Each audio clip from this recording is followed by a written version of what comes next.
Bring y'all asses over here. Come on. Come on. Bring y'all asses over here. I heard what y'all said. Yeah, I heard what y'all said. Trust me, I don't forget.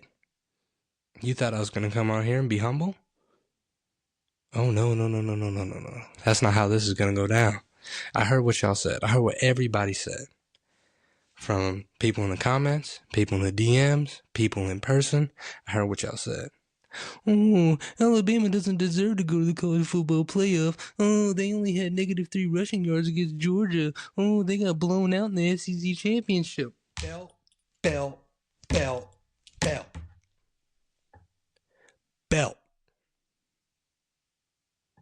Huh? What, you just thought I forgot? Oh, no. No. See, I've been listening to a lot of people, okay? I've been listening to a lot of people out there that have massive platforms, for one. And two, people that are just been coming at me, little old me. What did I do to you? Huh?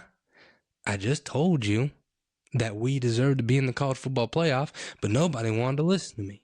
Everybody wanted to say, well, Notre Dame deserved to be in the playoff because we still don't know why, but BYU deserved to go to the playoff because they lost to Texas Tech twice, and that was their best loss. All that is fine and dandy, and y'all said Oklahoma is the better team. Well, I'm going to tell you, Oklahoma belt. Michigan, you thought you were going to get our head coach? Try again. Belt. Who else? Notre Dame fans, for all that whining and bitching y'all do, join a conference. Belt. Josh Pate, you were the one who picked us to win the national championship in the preseason, and you still picked Oklahoma. Bell. Joel Klatt, you're the one who said the NCAA tournament was stupid, and you picked Oklahoma. Loser. Bell. Stupid. Bell. 50 Cent. It was a great performance, by the way. I love that performance. But you were wearing the wrong gear. Wearing the wrong gear. We don't play that. We don't play that. We don't play that. We don't play around. Bell. Husker fans, just because. Bell. Every member on Barstool Sports, except for Brandon Walker. Bell. College game day, except for Nick Saban. Bell. Huh? No more Alabama slander on this show. I don't want to hear shit from nobody in the comments. I don't want to hear shit from nobody in person. I don't want to hear shit from nobody in the DMs because all y'all ate y'all words. All y'all ate y'all words. Who don't belong there now? Bell. And it's going to be right here. The whole season. Or until I need it. That bell's going to be right there. And until somebody says something good about Alabama for once, then I'll put the belt down. But I had to start the show off like that. Sorry. Obviously, I'm very excited. So if you are joining us, thank you for joining Pregame. Make sure you hit the like button, hit the subscribe button. I am very, very, very, very ecstatic today because Alabama just advanced to the next round. Beat Oklahoma. I'll give my thoughts about it right now. But yeah, just thank you guys for listening. Thank you guys for watching. Here we go. Alabama 34-24 over Oklahoma. Listen, guys. Down 17-0. I would be lying if I said there was no doubt in my mind that we were going to pull it off. Simply because of our past history this season. What we just went through with Georgia in the SEC championship. What we went through against Oklahoma previous for, in the regular season. And what we went through against Florida State. This team, when we go down, it's just hard to believe that we could ever come back up. and down 17 zip.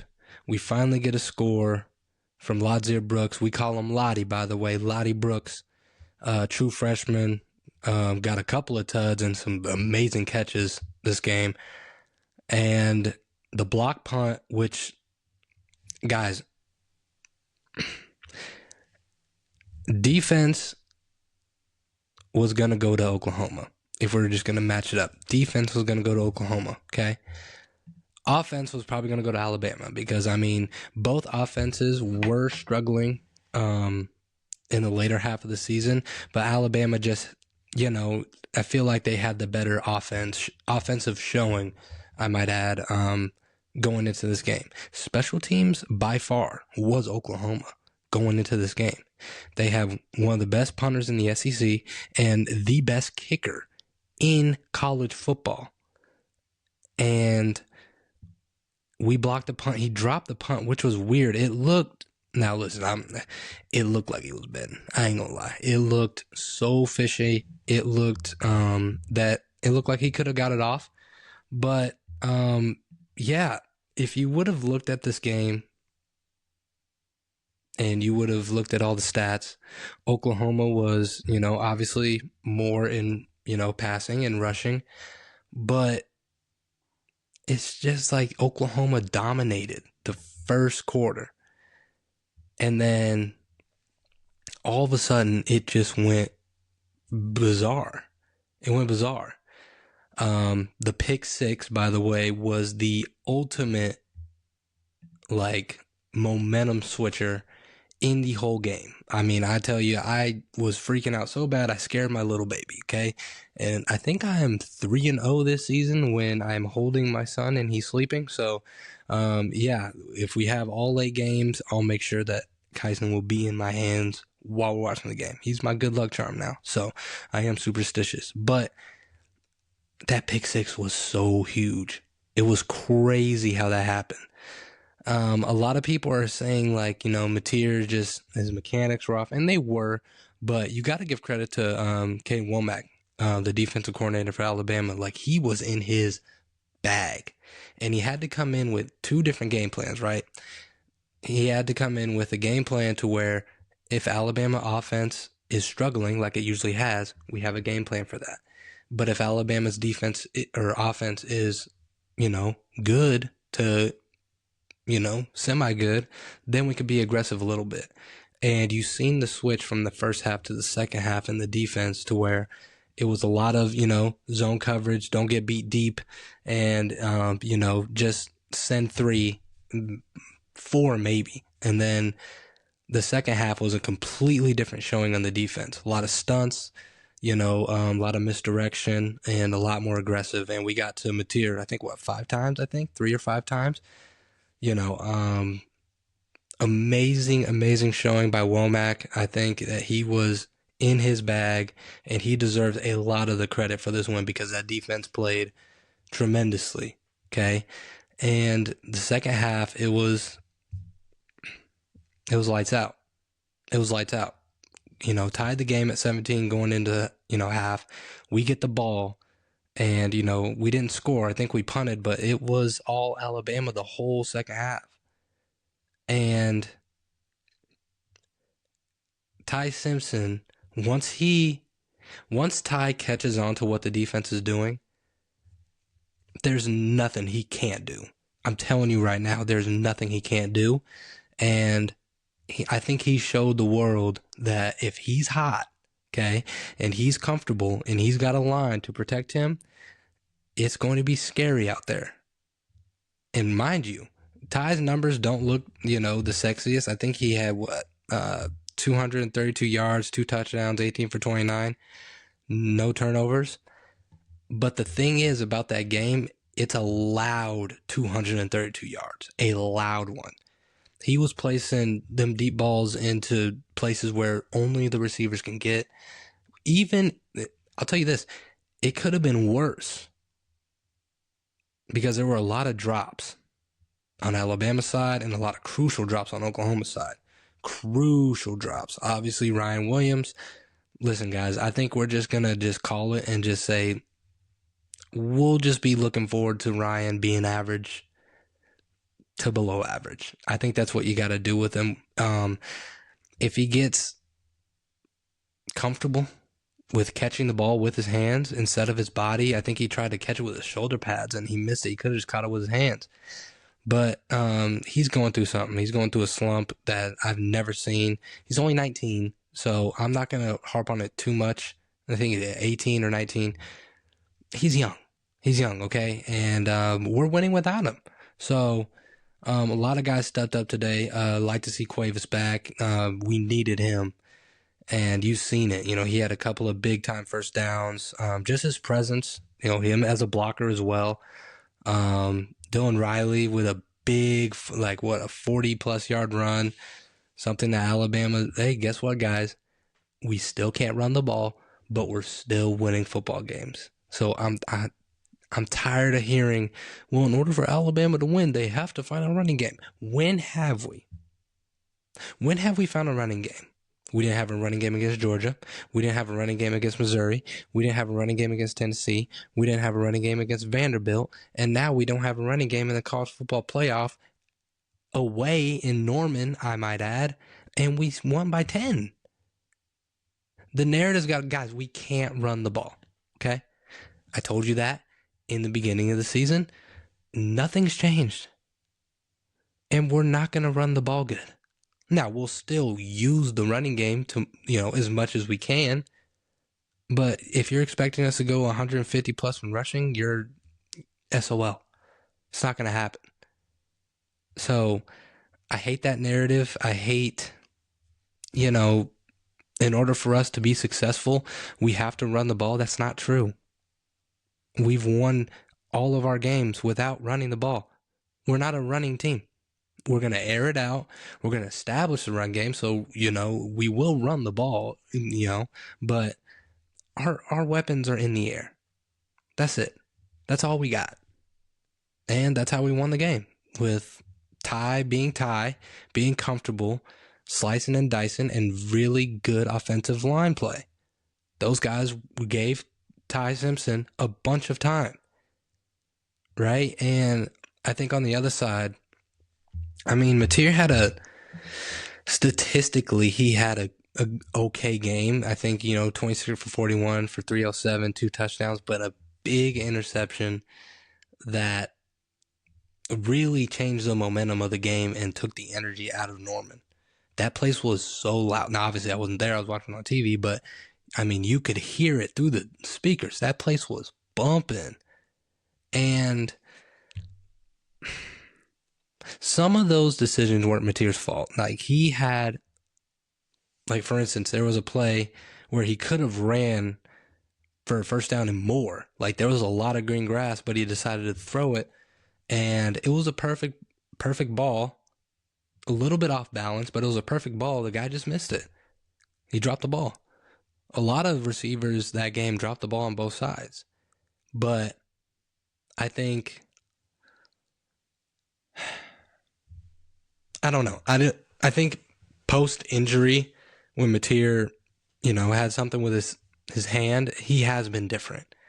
And I'm not for sure what Oklahoma does next. I like Oklahoma. I like Brent Venables. I like, you know, that challenge for them coming up to the SEC. Now, obviously, you know, before this, they beat us twice. And, you know, we kind of got the monkey out the back, but there's no ill will towards Oklahoma at all. You know, I respect their defense even after this. You know, their defense was the best in the country. Hands down, no question about it. But it just shows you how good Alabama can be if we are healthy, okay? Now, I'm not using that as an excuse, okay? The Georgia thing, we were beat to shit. But Georgia was also beat to shit. Now, the world sees we are not who we were 4 to 5 weeks ago. We're just not. The team that you've seen in the middle of the stretch, where it was Georgia, Missouri, Tennessee, Vandy, that stretch is a dangerous fucking team. And you need to respect us. Put some respect on our name. Now, I get it, okay? the beginning of the pod, I understand. I'm a Bama fan. I'm going to rile y'all up. Okay. But I understand why you would think Oklahoma was the better team here. Everybody except for Nick Saban and Brandon Walker picked Oklahoma. Everybody and their mom picked Oklahoma. And I get it. I understand. But what you guys have to also understand is we're not just going to go away. If we are healthy, we are dangerous. And there is no team in college football when we're going that could stop us. We've proven it already. You guys were hyping up Georgia saying they might win it all. We beat them. You realize that? We beat them at Athens. Our whole team just didn't enter the transfer portal before this playoff started. We're not going anywhere. We just needed some time to heal because we went through a crazy stretch. A gauntlet. A strength of schedule, Notre Dame. But listen, I'll get to the Indiana one after this, but I have to talk about Tate Sandell, the kicker from Oklahoma, man. I felt so bad for that kicker. The best kicker in the country misses not one, but two in a row. Now, the last one, they still would have needed to score a touchdown. They would have needed to, have an onside kick. They're out of timeouts. But it was just a fact of just like a gut punch, like, this is the best kicker in the country. He does not miss at all. Granted, very windy, okay? But I think the whole world was in shock. I called my dad and I'm like, yo, he missed. Like, not even celebrating the win, I was still in shock that Tate Sandell missed 2 field goals in a row. And I think special teams is very important in football, period, no matter what level. Kickers get, the brunt of it when they miss because you only have one job. And I hope Oklahoma fans do not bash that kid. Like, he is probably the greatest kicker that program has ever seen. Massive leg, very accurate, obviously. But, I hope they don't, send him death threats and shit. Like, that's stupid, but I feel bad for him. I feel bad for Tate. I like John Mateer as a person. I liked him as a quarterback, pre-injury. I think, I thought he was going to be in the Heisman race for sure. But, listen, man, we're off to, Pasadena in the Rose Bowl against Signetti. And let me tell you something. That's a good team. Okay? That's a good team. I don't know. We got a long time. We got till January 1st to, dive into that matchup. I think it opened at 6.5. Indiana's favored. Looked at to go down to probably 4.5. Indiana, maybe. It's going to be a battle. It's going to be tough. But the good thing here, if you're an Alabama fan, is we have rest. Again, we are probably one of the only teams that can benefit from rest, us in Georgia, because we were going through so much injuries. And now I know there's that stat that, last year all the teams that had bye weeks lost. And I think there is something to that. I'm not basing my prediction just because whoever we're playing has a bye week. I just think that we just need the rest to get fully healthy. Get Parker Brales for fully healthy. He was about 75% today, but he played a good game. Get Cuevas healthier. Get Ryan right. Get Ty right, because Ty's been hurt as well, guys. His back's been messed up since Auburn, I believe. So he's been playing hurt, and I think we'll get LT Overton back, and that's going to be very exciting. He's probably one of our best defensive players, and just add him to the list and just get everybody right for the second round of the playoffs. And you know who I'm going with. I'm going with Bama, but in order for us to win this game, we have to just continue to put ourselves in good field position. I think that's the main reason we won this game. You look at the last Oklahoma Alabama game in the regular season, that game and this game is completely flipped from both teams. In the regular season, Oklahoma won the turnover battle and field position. This game, Alabama won the turnover battle and field position. And the stats, are identical when it comes to who had more stats that game, who had more stats this game. It was a complete flip-flop of the regular season until now in the postseason. So I think against Indiana, field position is very important. Do not put the defense in bad hands like you have been the past 4 to 5 weeks. You see what happens when you give them good field position. You see what happens when you give them rest. Get third downs, complete third downs, keep on getting first downs, move the chains, and put some points on the board. That's the big thing. Early. Alabama, in recent times has struggled getting points on the board early. And we're just playing catch up for the rest of the game. And I think that puts a stranglehold on the defense. That puts a change of plans for Womack. I think if you give him time and good field position, I think we can win this game. I'm not saying we're going to blow them out. That's the number one team in the nation. They knocked off Ohio State, okay? That is a dog. Indiana is. I am not dissing them one bit. They deserve to get all the praise. They deserve to be favored. I understand why they're favored. We put ourselves in this position. Now we got to go out there and win. It's going to be a dogfight. But I simply believe if the defense is playing the way it is now, Ty and the boys are rolling again. We definitely have momentum, and we get the much needed rest that we need because we do have a talented roster. I think we can win this game. I firmly believe we can win this game. Okay. And, so, oh man, that was a crazy, crazy game, guys. I'm just happy we won. I'm happy we won. That defense is real. Okay. Those guys are elite as fuck. Okay. Probably the best defense I've seen since that Georgia national championship, with Jalen Carter and Lakobe Dean, like those guys. I put that up there with them. Probably below, but they're up there with them. That defense is good. And Oklahoma was a really good team this year, just riddled by injuries and, just simple mistakes. But,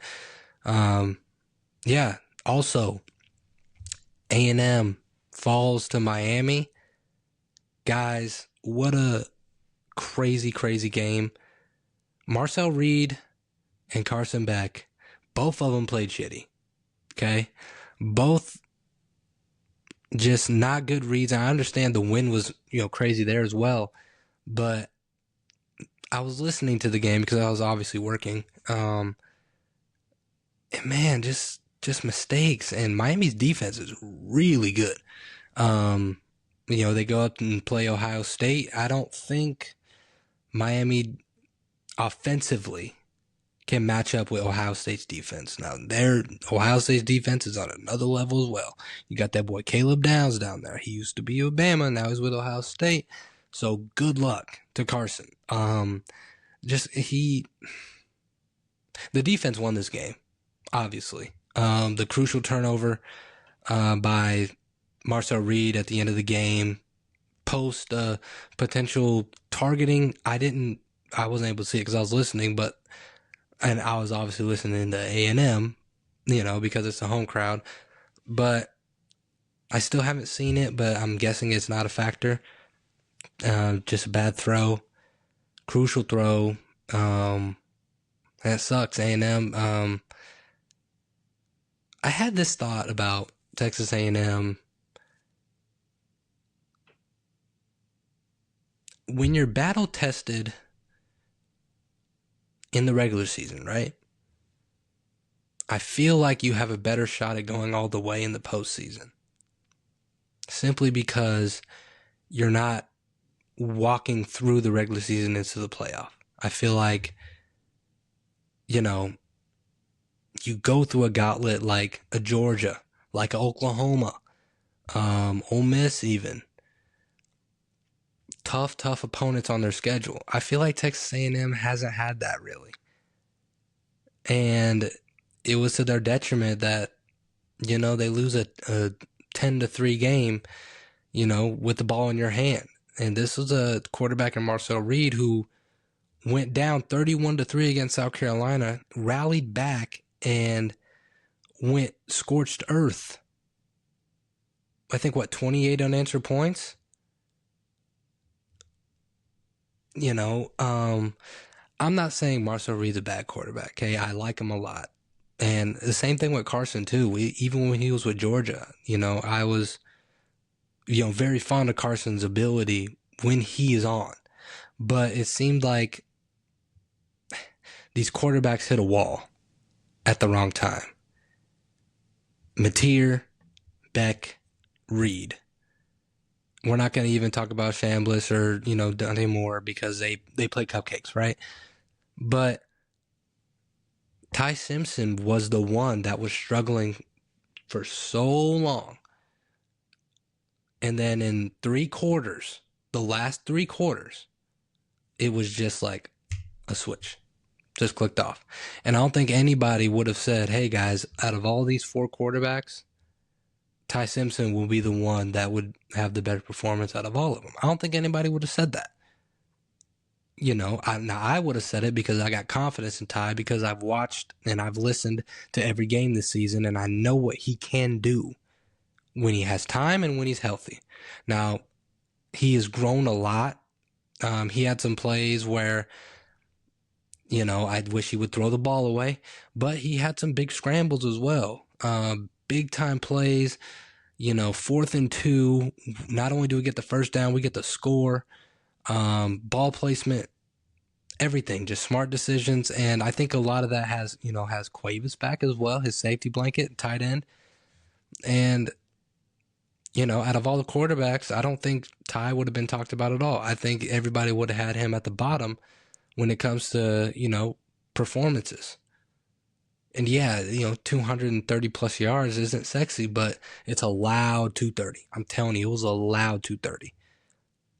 And Miami against Ohio State, that's going to be an interesting game. But yeah, that is it for college football. What a great day for college football. Besides the other group of 5 teams, guys, I don't want to be this person. Okay, I don't want to be this person. But we have to, if we're going to do the group of 5 things, we cannot have 2 of them. We cannot have 2 of them. I understand legally they have to be in there. A group of 5 team has to be in there. And the way the playoff went, they put 2 in, okay? And they have every right to be in there, right? They made it. It's not their fault. We're not blaming the group of 5s. I'm blaming the system that is in place. There was so many opportunities for you to have the whole playoff to have some fire competitive games. And unfortunately, there was just 2. Right? And it feels like those guys, they could have played the second or third stringers. Chambliss and Lacey didn't even have to play for Ole Miss. Moore didn't even have to play for Oregon. Right? Now, JMU, they looked the best out of the group of 5 showing, but there's levels, guys. There's levels to college football. This is not college basketball where Florida Gulf Coast can upset Duke or Loyola can go upset, Kentucky or Louisville. Basketball has such a wide net of players in the country to where a 2-star can dominate against 5 stars. Right? Football is very different. Football, there are levels to this. If you are not a power 4,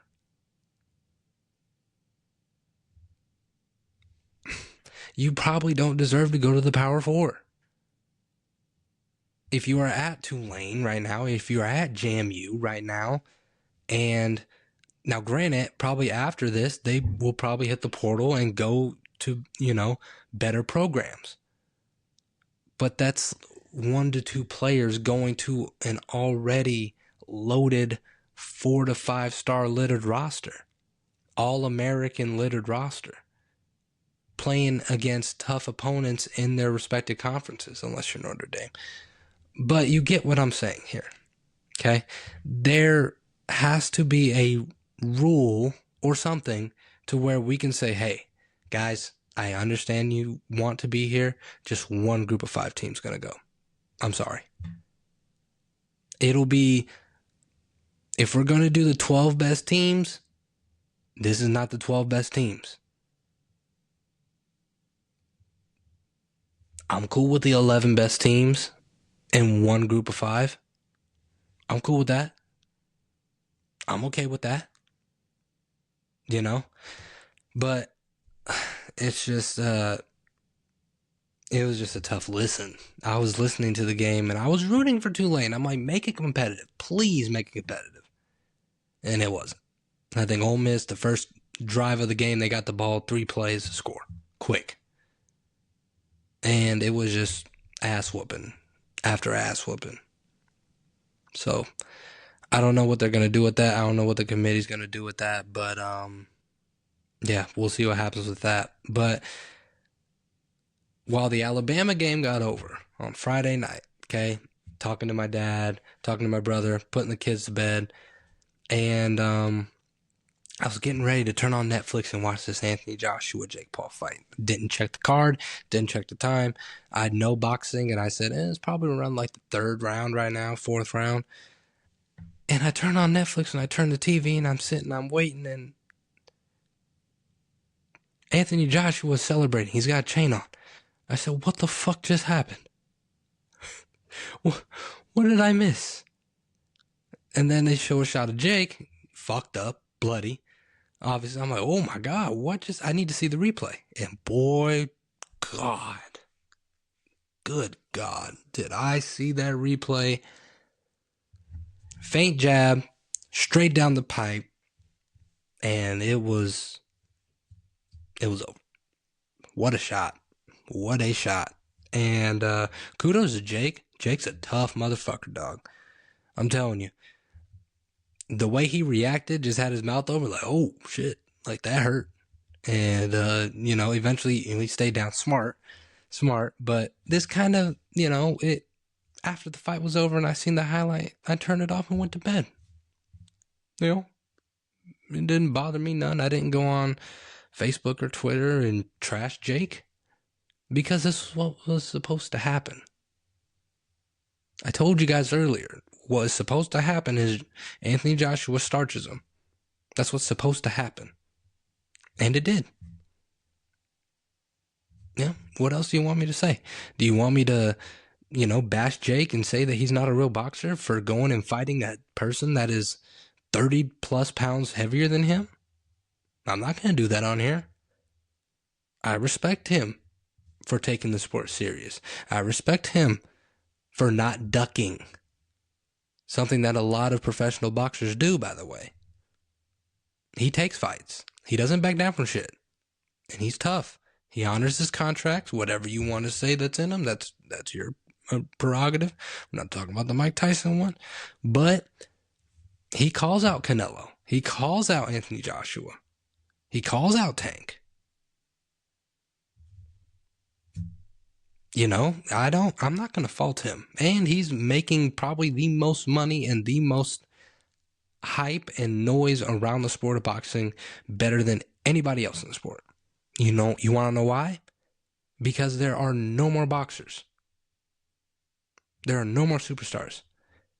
Guys, Terrence Crawford is retiring. Shout out to Terrence, shout out to Bud. We'll talk about him after this, okay? Because I got to give him a special one. Because he's going to be my free gamer of the week. Terrence is gone, okay? Canelo is probably not going to have a few more fights left. Even though he's 33, he has a lot of miles. Floyd is not going to fight anymore. He's retired. Tank is probably done. And you guys don't want to watch in a way because he's in Japan and it's hard to watch. I understand, and it's a different market. But A, he's overseas, and B, he's in a very small weight class. Very small. We don't have the Mike Tysons. We don't have the Tyson Furies. He's done. Deontay Wilder, he's done. Anthony Joshua will probably get one more fight, but he's going to be out of here too. He gets starts when he fights a real heavyweight. Alexander Usyk is probably the most dominant right now, and he is not marketable. Who else is there in boxing? I told y'all this 3 pods ago. There is nobody else in boxing other than Jake. I know you hate for me to say it, but there is nobody else that is making noise. Boxing is about noise. Floyd was at his best when he was a great marketer.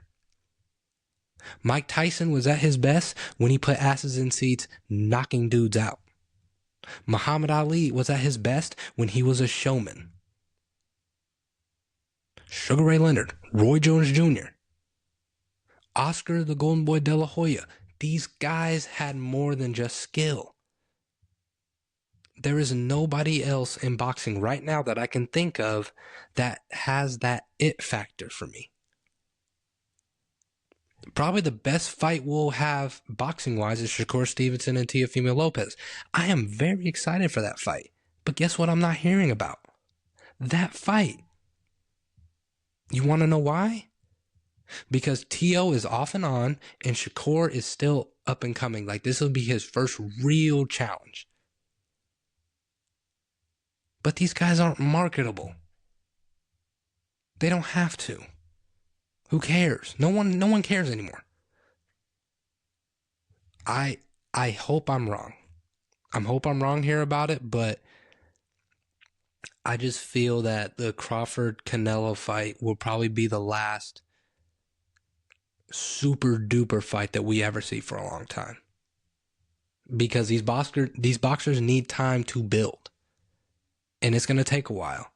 It's going to take a lot of fights. It's going to take a lot of marketing. It's going to take a lot of storylines. It's unfortunate. But boxing is dying, guys. It's dying. The stars of our sport, they're old. Or they're washed. Why would they continue to fight? And it's not like the NBA where you have a bunch of young, promising prospects that we're actually excited to see. I love watching Cade Cunningham, Stephon Castle, Dylan Harper. Ace Bailey looks good. You know, I like the young core that the NBA is given. I feel like the league's going to be in great hands. And I'm not even talking about Wemby or Luka. NFL, same way. You know, Brock Bowers, Caleb Williams just had a crazy game-winning touchdown. You know, Bryce Young's coming along. Like, guys, these other sports, their young talent is marketable because they're in a bigger and better sport. Boxing is not, unfortunately. So you have to over-market. You have to put these fighters out there to sell themselves in a good way, right? And I feel like no promotion is doing that. I feel like TKO is in the right direction, but they're so new that, you know, they understand it takes time as well. But I'm telling you right now, guys, Jake Paul is the best marketable fighter that you guys have. And unfortunately, he's probably going to the WWE. That's where I see him going. He would make a great WWE heel. So, I don't know. But, yeah, I predicted that fight. I thought Josh was going to start him. I just said there may be a chance if Jake catches him. He does have a glass jaw. I seen the highlights. It wasn't even close. Anthony Joshua beat the shit out of that boy. But kudos to Jake, though, for stepping in and fighting a heavyweight. You know, that's no tall task at all. It is what it is, man. You survived 5 rounds. So, not a lot of people could say that. Free gamer of the week. Sticking on boxing. Terrence Bud Crawford is retiring. Guys, obviously from Nebraska. The good thing about Nebraska is that if you come out of here, the whole state is going to root for you no matter what. No matter what. Bud Crawford is king here. He can go anywhere in the state, whatever city. It don't matter if it's in Sydney all the way to Omaha. It don't matter. He can go anywhere and everybody will be bending their knee to him because of what he's done. I think Terrence was at 42-0. Two of the biggest headstones on the mantle that a fighter could have. He's immortalized as one of the best boxers in the world. Now, where you rank him, I don't know. I don't care. Okay. I personally think he's my all-time favorite fighter to watch ever. And I've watched a lot. I've watched Floyd. I've watched Roy. I've watched, De La Hoya, Manny Pacquiao, Canelo. I think Bud was my favorite because he was the most cerebral one out of all of them. There was no ducking. He fought his fights. I don't think he's ever been knocked down. And he is one of the best switch hitter fighters in the world. Probably of all time. He'll go down as probably one of the best switch hitters of all time. Super duper smart, super duper mean. And I put it to you like this. The fight against Errol Spence really stamped it for me because both fighters were in their prime, right? It was probably the first time in a long time where you had two of the top 5 pound for pound guys fight each other. That doesn't happen. And not only did Bud win, he dominated Earl. And then his next headstone on the mantle is Saul Canelo Alvarez, to where the fight wasn't even close. Was not even close. Crawford dominated him. Not in the fashion that he dominated Earl in, because he beat the fuck out of Earl. But he dominated Canelo to where, for the first time, we seen Canelo not have any answers. Probably since Bivol. But that was because Bivol was the bigger fighter. Bud is a smaller fighter here. And Canelo had no answer for him. So, listen, an amazing career, an amazing human being. I don't know why he retired. I don't think it was to pay a fee. Listen, man, I think Bud, he got a lot of kids. They're doing things. He probably just wants to be a family man now. He wants to be a dad. Let him be a dad. Amazing career. He'll probably get a statue here in Omaha or there in Omaha. Shit, he'll get one here in Lincoln too. Fuck it. I'll push for that to get him a statue somewhere. But congratulations, Bud. One hell of a career. One of the best boxers of all time. Definitely the best boxer in the Midwest. And yeah, you did everything that you wanted to do. You accomplished more than anyone else, and you've never been beat. So that's the name of boxing, baby. If you don't get beat, you're stamped, immortalized. So shout out to Bud. But yeah, that is it for this episode of Free Game. Make sure you guys hit the like button, hit the subscribe button, and if you're on Apple, Spotify, rate it 5 stars or 4 stars, 3 stars. Just don't do 1 star, okay? I understand I get on here and I talk a lot of shit about some people, but it's all in fun. If you enjoy the content, please rate it, please like it, please subscribe to it. And that's Free Game, and I'm out.